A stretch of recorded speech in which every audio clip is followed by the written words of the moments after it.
আজ আমি শেয়ার করব দেবী সরস্বতীর কিছু না জানা তথ্য বা কথা। আজ আমার ভিডিও টপিকে থাকবে যে দেবী সরস্বতী কে, বা অনেকে বলে থাকেন যে দেবী সরস্বতী নাকি ব্রহ্মার স্ত্রী। তো সেই টপিক নিয়ে আমি কিছু বলবো। তো তোমরা ভিডিওর প্রথম থেকে লাস্ট অবধি দেখো, আশা করি কিছু না কিছু জানতে পারবে।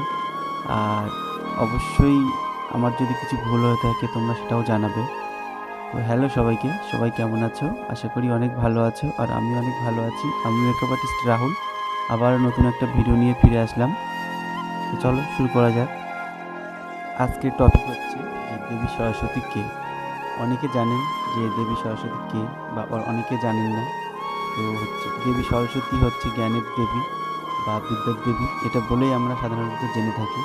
আবার কেউ কেউ বলে যে সরস্বতী নাকি ব্রহ্মার স্ত্রী, কিন্তু প্রকৃতপক্ষে ব্রহ্মার স্ত্রী বলতে কিছুই নেই বা কিছুই হয় না। তাহলে দেবী সরস্বতী কে? পরম ব্রহ্ম বা ঈশ্বরের সৃষ্টিকারী রূপের নামই ব্রহ্মা, আর ব্রহ্মার নারী শক্তির নামই সরস্বতী। এর মানে হলো সরস্বতী ব্রহ্মা, আর ব্রহ্মা মানেই পরম ব্রহ্ম বা ঈশ্বর, অর্থাৎ সরস্বতী পরমেশ্বর বা ঈশ্বর। আবার অনেকে সরস্বতীকে ছোট দেবী হিসাবে মনে করে, অর্থাৎ ছোট দেবী বলতে অনেকে শিশু হিসাবে সরস্বতীকে ভাবে। কিন্তু প্রকৃতপক্ষে দেবদেবীদের মধ্যে কোনো ছোট বড় কিছুই হয় না, সব দেবদেবী সমান। সুতরাং সরস্বতী ঈশ্বরেরই একটা রূপের নাম, এবং স্ত্রীলিঙ্গের স্বয়ং ঈশ্বরী রূপে সরস্বতী পরম ব্রহ্ম বা ঈশ্বর।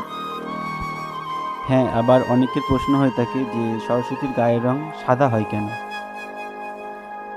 হ্যাঁ, দেবী সরস্বতী শুভ্র মূর্তি, নিষ্কলুষ, অর্থাৎ পবিত্র, নিষ্পাপ, দাগহীন, নির্দোষ, অলঙ্কার, চরিত্রের প্রতীক। এটা এই শিক্ষা দেয় যে প্রত্যেক ছেলে মেয়েকে হতে হবে পবিত্র বা নিষ্পাপ, নির্মল চরিত্রের অধিকারী।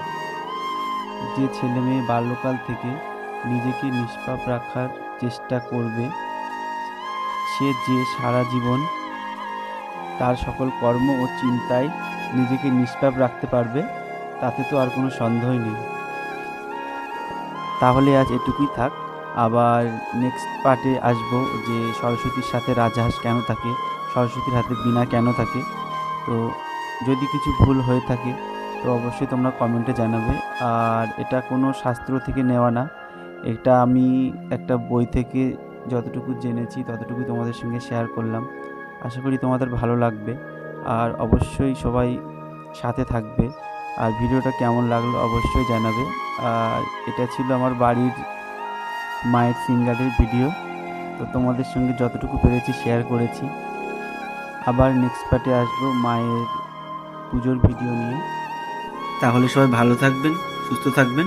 আর যদি ফেসবুক থেকে দেখে থাকেন আমার ভিডিওটা, তাহলে অবশ্যই আমার প্রোফাইলটাকে ফলো করে রাখবেন।